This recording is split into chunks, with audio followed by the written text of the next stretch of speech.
Naam,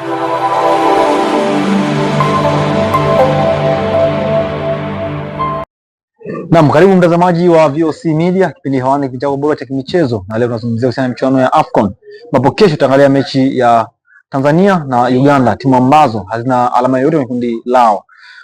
Ukiangalia Nigeria pointi 3, lakini Tunisia pointi 3, ambao walimfunga Uganda goli 3-1, lakini Tanzania akipoteza kwa goli 2-1. Utakuwa na mimi Halfan Rajabu, lakini nitakuwa na Mdachi Omari. Mdachi, mambo vipi? Mambo yamekaa poa kabisa. Tunaangalia game ambayo timu zinazoenda kukutana hazina alama hata moja kwenye kundi lao. Tanzania amepoteza kwa goli 2-1, lakini tunamwangalia Uganda ambaye kapoteza kwa goli 3-1. Mechi itakuwa ya namna gani?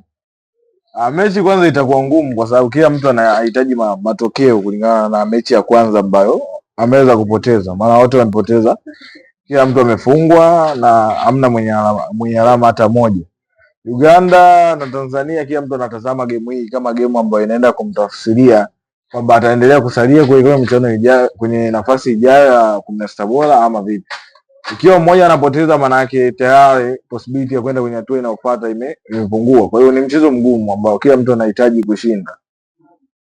Unamwangalia Tanzania ambaye alionekana kuwa bora kwenye mechi dhidi ya Nigeria. Je, anaweza kuendelea kuwa bora kwenye mechi ya Uganda pia?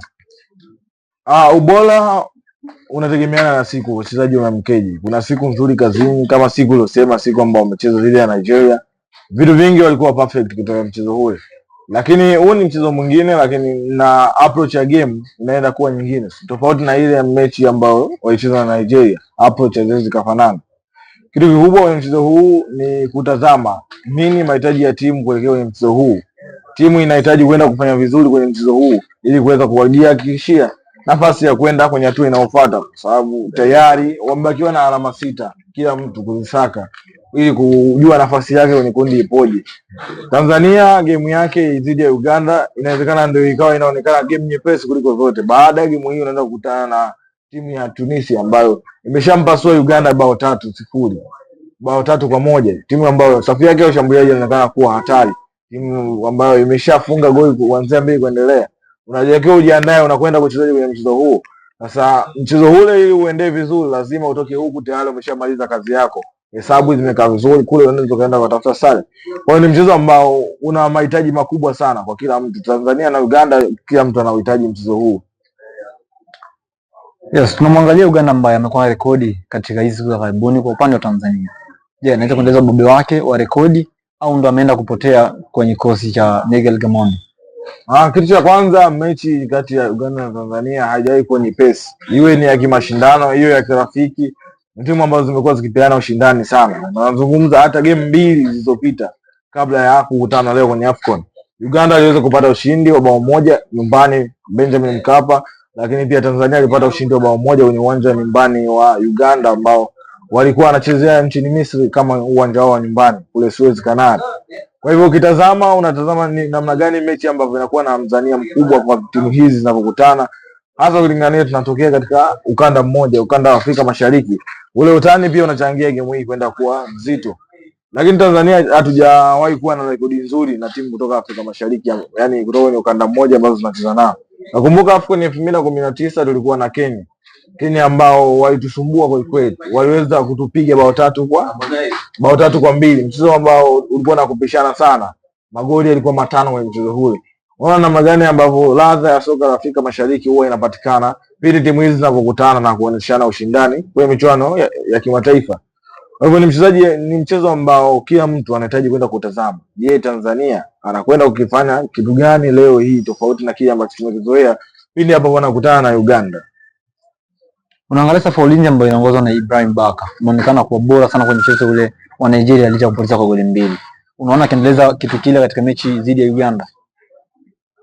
Kitu kile anaweza kukifanya. Isipokuwa tu ni namna anavyo atakavyoamka. Kama nilivyozungumza hapo awali kwamba siku hazifanani. Inawezekana siku iliyopita, mchezo uliopita dhidi ya Nigeria aliamka vizuri na akaenda kutimiza majukumu aliyotimiza mwalimu kwa uhakika na kwa usahihi. Lakini siku hiyo inategemeana ataamkaje, ataiendeaje game pressure ya game itakuwaje. Anaweza kufanya vizuri zaidi kuliko kile alichokifanya kwenye mchezo dhidi ya Nigeria. Kingine ni kurekebisha eneo la ulinzi kwa na na mwendelezo wa kuona umakini kwenye dakika 90 za kimchezo, kwa sababu mchezo uliopita tuliweza kufanya maki kutokea dakika 30 mpaka dakika 32, lakini dakika ya 32 sekunde chache tu baada ya kuacha wachezaji wa Nigeria huru tunakwenda kupata bao ambalo tunafungwa kutokana na uzembe wa walinzi. Kitu inamaanisha nini? Tunatakiwa kuwa makini kwenye dakika zote za mchezo na kufanya maki kwa wachezaji hatari wa timu pinzani. Tunaangalia game ambayo Faisal Salum atakuwepo uwanjani na adhabu yake itakuwa imalizika. Kuna kitu ambacho Faisal Salum ambacho anaweza kaongeza katika game hili? Faisal Salum kipo kitu ambacho atakiongeza kwenye mchezo huo. Ukizingatia katika mchezo uliopita dhidi ya timu ya taifa ya Nigeria, hakukuwa na mchezaji ambaye ana uwezo wa kupiga mashuti kutokea nje ya box. Yaani ukihesabu mipira ambayo Tanzania wamekwenda kushambulia, hakuna shuti lililotoka nje ya box kushambulia lango la timu ya Nigeria. Kwa hiyo Faisal Salum anaweza kaongeza kitu kama hicho, lakini pia kufuata mpira chini, kupeleka kwenye maeneo ya pembeni. Ana uwezo mkubwa wa kupiga pasi za kuhama upande, lakini pia ana uwezo mkubwa wa kupiga pasi za kutembea chini, kuwatafuta watu katika eneo la juu. Hicho ndicho kitu ambacho anaweza kukiongeza hasa katika eneo la ushambuliaji. Tunaangalia Tanzania ambayo inaonekana kuwa na safu mbovu ya ushambuliaji hapo nyuma katika michuano mbalimbali, ikionekana kwenye kufuzu kombe la dunia, lakini pia chani, ukiangalia michuano ya kufuzu AFCON pia. Umeona game ya kwanza ya AFCON wanafunga goli dhidi ya Nigeria, timu ambayo inaonekana kuwa na ukuta mgumu. Unahisi tiba ya ugonjwa ule imepatikana? Hakuna timu imara ambayo haina madhaifu. Kusema kwamba game ya Nigeria ni ukuta mgumu ambao Tanzania wanaweza kuustadi vizuri, ndicho kitu ambacho kiweza kuwafanya kucheza vizuri, kwa sababu kicho bora lazima kina udhaifu pembeni yake. Mwalimu inawezekana aliweza kutambua udhaifu wa Nigeria ni mipira namna fulani na namna fulani, ndio unaona Tanzania walikuwa na uwezo wa kufika kwenye lango la timu ya taifa ya Nigeria. Kwa hivyo ni kuboresha tu baadhi ya maeneo, hasa kwenye mikimbio ya wachezaji wa juu. Tumeona bwana Samata katika mchezo huo akufanya vizuri sana kwenye eneo la juu, hasa katika mikimbio kufungua, ili kusaidia mawinga kujua wapi wapeleke mpira na waweze kushambulia nafasi ambazo wanaweza kuzipata kwa uchache. Ubora wa Samata katika game ile haukuonekana kama ulivyosema. Kuna muhimu wote wa kubadilisha striker katika mechi hii, akaunta labda Kibo au Kevin Jones? Kubadili mchezaji inategemeana na game plan ya mwalimu. Inawezekana ukahitaji kuwa na Kibu katika mchezo huu. Mchezo huu na uendeaje? Plani yako ni kwenda kushambulia na kukaba. Kid Dennis ana offer hicho kitu. Ndachi, tumalize kwa takwimu yako binafsi. Umeona Stars ikipata ushindi katika game hiyo? Ushindi upo, unawezekana kupatikana ikiwa tutafanya yale ambayo wachezaji wataelekezwa kwenye kiwanja cha mazoezi, kwa sababu walicheza vizuri sana katika mchezo uliopita. Wakati kwenye makaratasi tunaingia kwenye mchezo wa Nigeria, watu wengi waliamini inawezekana tukawa na margin kubwa ya magoli tukaruhusu, lakini wachezaji waliweza kupunguza margin ya magoli na kuwa makini, kujiamini sana, kufanya mambo baadhi yake kwa usahihi, kitu ambacho kitusaidia walao kufanya idadi ya magoli iwe ndogo na kuweza kumfanya Nigeria asafe kupata ushindi kwenye mchezo ule. Tukifanya hivyo kwenye mchezo huu tunaweza tukapata ushindi na kwa idadi kubwa ya magoli.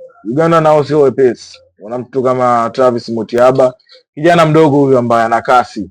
Namzungumza Omendi, mshambuliaji jezi namba 14, huyu ambaye kwenye michuano ya chani pia alikuwa ni hatari zaidi. Lakini pia unamzungumza mtu kama Alan Okello, kijana ambaye anatokea kulia kushoto anakuja. Ukiweza kudhibiti watu kama hao unaweza kupata ushindi kwenye mchezo huu, sababu ni wachezaji wenye mbunifu sana. Wameonekana hata katika mchezo dhidi ya Tunisia, japokuwa walipoteza mchezo huu, waliweza kufanya vizuri. Kwa hiyo ni kujua Uganda mbinu yao ipoje ya kushambulia na wakati wa kujilinda tufanye nini ili tuweze kupata mabao na kuweza kulinda kwa usahihi, kupunguza idadi ya magoli katika mchezo huu, lakini kuwa na hesabu nzuri ambayo itatupeleka kwenye mchuano, kwenye hatua inayofuata, hatua 16 bora. Okay, ule msikia hapo ni Mdachi Omari, uko na mimi Halfan Rajabu. Usisahau kulike, kucomment pamoja na kusubscribe ili wakwanza kupata taarifa zetu. Asante.